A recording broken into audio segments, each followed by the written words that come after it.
श्रोताओं, मैं मुकेश गंभीर, डायरेक्टर रेडियो बूज, आज अपने एक विशिष्ट मेहमान के साथ आपके सम्मुख प्रस्तुत हूं। साथियों, अक्सर मेरे मित्रगण मुझसे पूछते हैं कि आपके रेडियो का लक्ष्य क्या है, पर्पस क्या है। मैं उनसे कहा करता हूं, मेरा लक्ष्य उन सब लोगों को प्लेटफॉर्म प्रोवाइड कराने का है जो एक अलग से अद्वितीय कला के मालिक हैं। और सच बात ये है कि मैडम आज हमारे स्टूडियो में उपस्थित हैं।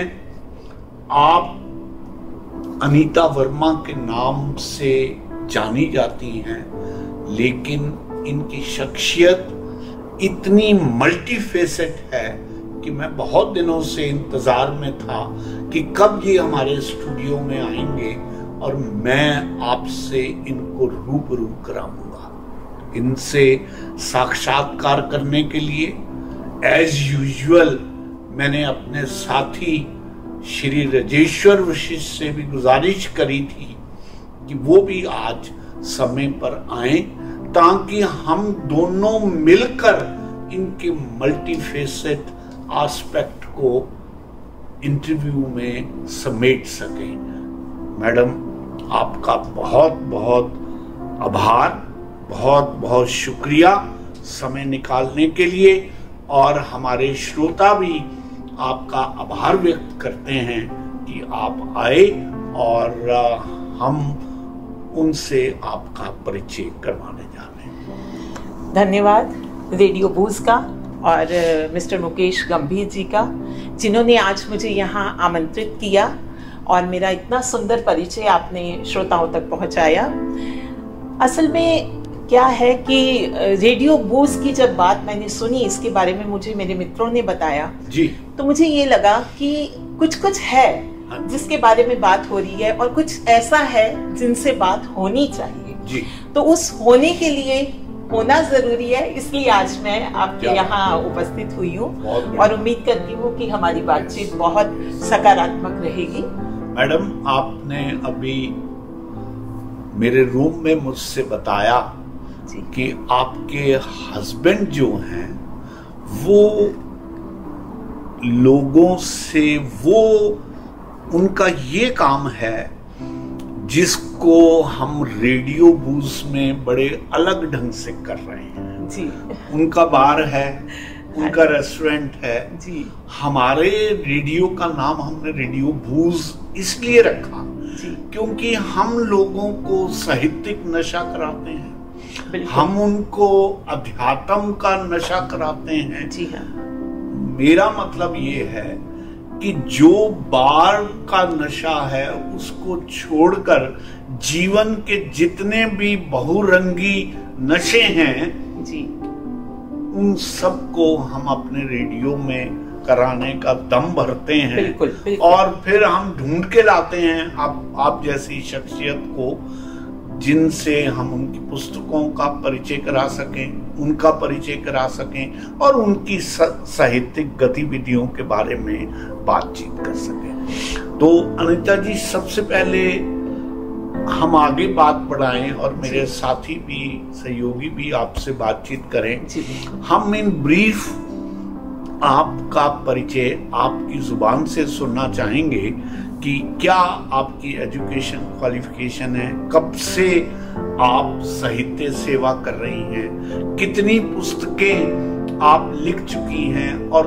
किन किन विषयों पर आपने लिखा है, उसके बारे में थोड़ा आप परिचय दीजिए। उसके बाद हम आपकी यात्रा के बारे में विशेष तौर पर बात करें। जी जरूर।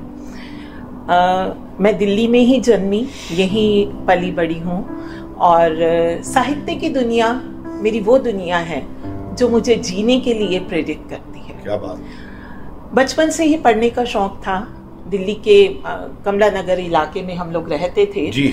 और वहाँ पाकिस्तान से आए हुए लोगों को वहीं पे बसाया गया था जी। तो मेरी नानी और मेरे परिवार के अन्य सदस्य वहीं रहते थे और उन गलियों में घूमते फिरते हम लाइब्रेरीज में जाते, वहाँ से किताबें पढ़ने का शौक पैदा हुआ।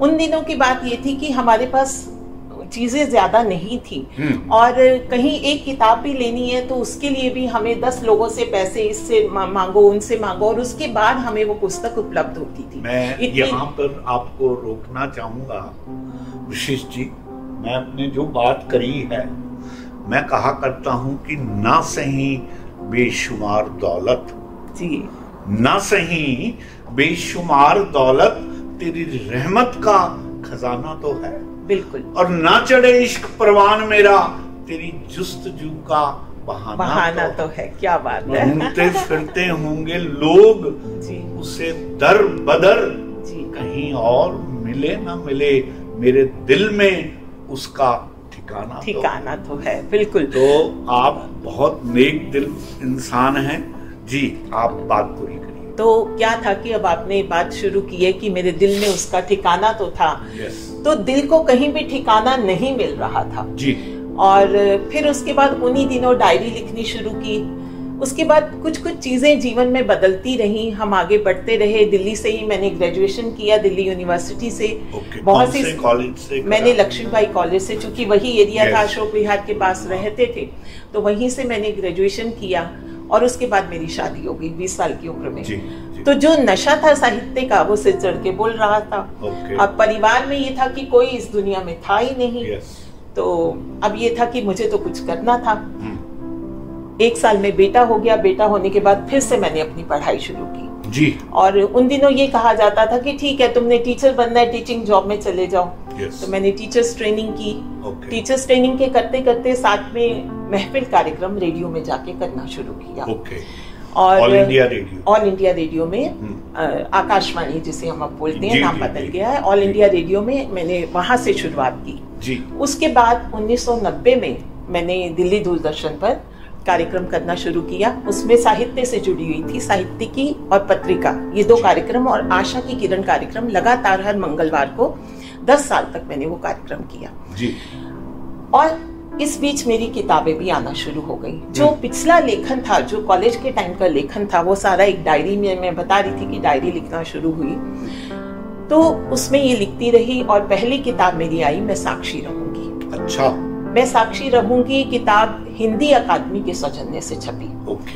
और ये एक बड़े गर्व की बात होती थी उन दिनों की हिंदी अकादमी आपकी पुस्तक को छपवाने के लिए, हमारे पास पैसे नहीं होते थे इतने, तो वो अनुदान राशि देती थी और उतनी किताबें खरीद के। उस जमाने में लेखकों के पास इतने पैसे नहीं होते थे कि अपनी जेब से पैसा लगा के किताबें छपवा सके। विशिष्ट जी की भी पुस्तकें वहां से प्रकाशित हुई हैं, अनुदान भी मिला है।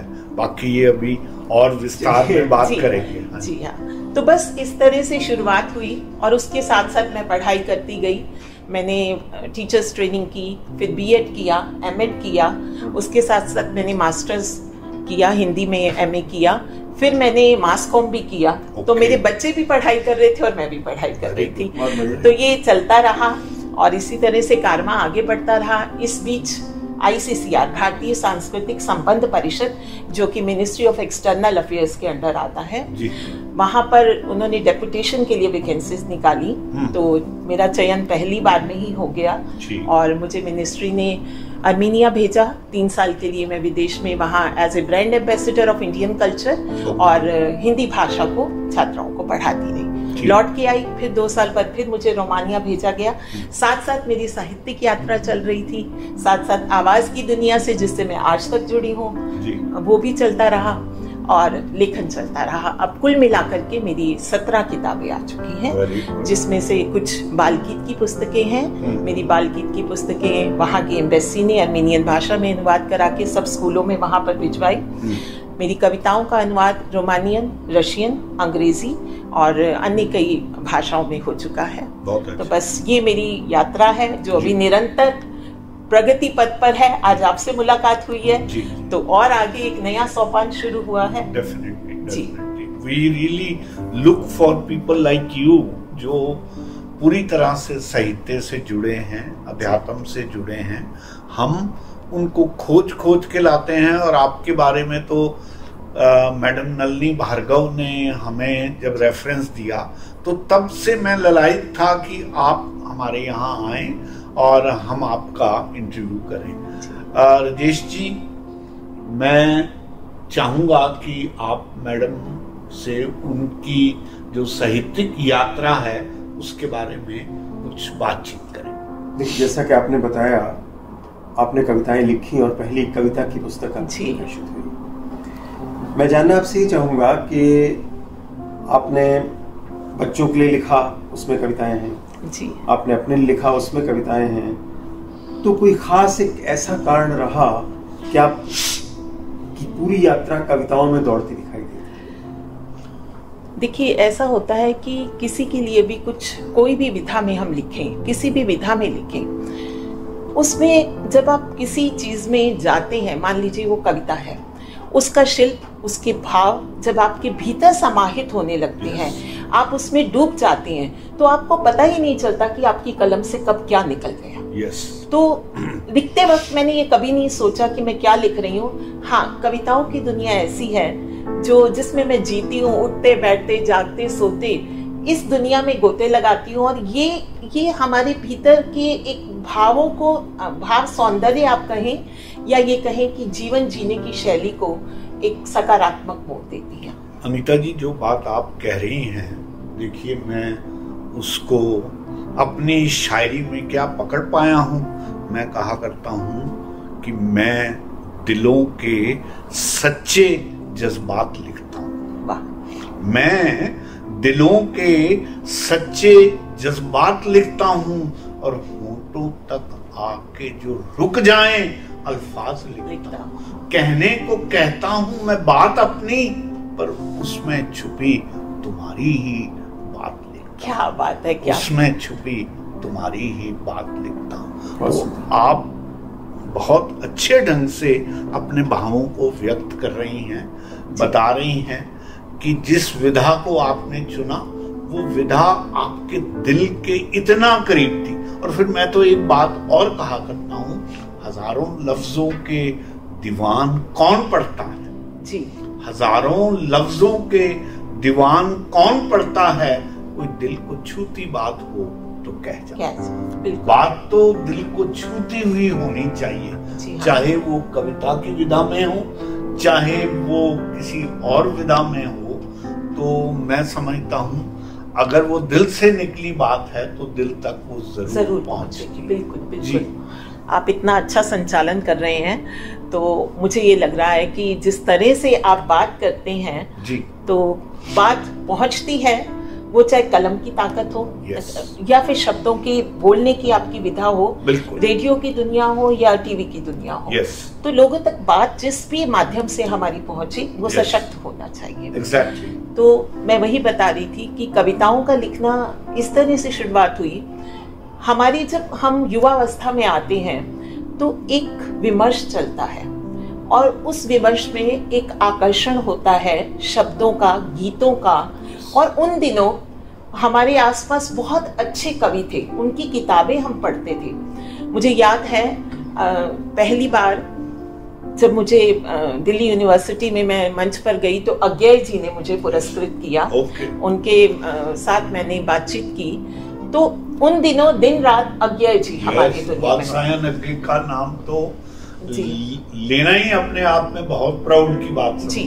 और उसके बाद बहुत से लोग ऐसे मिले कि मैं कविताओं से और जुड़ती चली गई। इस बीच रेडियो के बाद मैंने साक्षात्कार रेडियो में किए, उसके बाद समाचार पत्रों के लिए मेरे पास एक कॉलम था, पहला प्यार।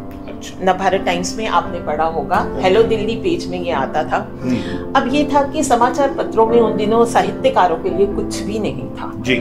आप सेलिब्रिटीज की बात करें या बॉलीवुड की बात करें तो ठीक है, लेकिन साहित्य के लिए कुछ भी नहीं था। तो मैंने एक तरीका निकाला, मैंने ये कहा कि ठीक है, इसमें अगर मैं 4 सेलिब्रिटीज से बातचीत करूंगी तो एक साहित्यकार भी रखिए। और उसमें फिर मैंने पहला प्यार करते करते, मतलब पहला प्यार में शुरुआत करती थी कि आपका पहला प्यार कैसे शुरू हुआ, पर वही आप भी साहित्य की दुनिया से जुड़े हैं, तो जब एक साहित्यकार अपने पहले प्यार की बात करेगा तो जाने अनजाने साहित्य उससे जुड़ जाएगा। जी।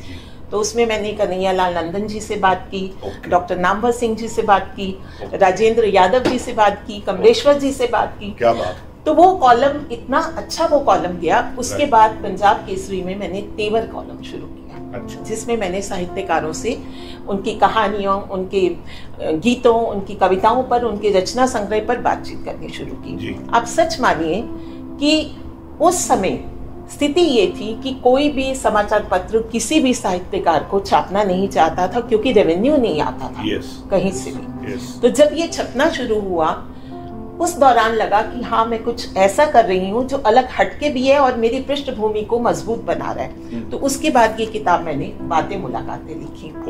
अब इसमें मैंने जो जिन लोगों का मैंने न्यूज़पेपर्स में इंटरव्यूज किए थे, उन सबसे ही दिनमान प्रकाशन से मेरी किताब, और इस पर बहुत चर्चा हुई, डॉक्टर नामवर सिंह जी से लेके नंदन जी का, उद्भ्रांत जी का, और बहुत से, यहाँ तक कि उन दिनों गजेंद्र चौहान युधिष्ठिर जो बनते थे महाभारत में, वो बहुत प्रसिद्ध थे, मैंने उनका भी इंटरव्यू किया।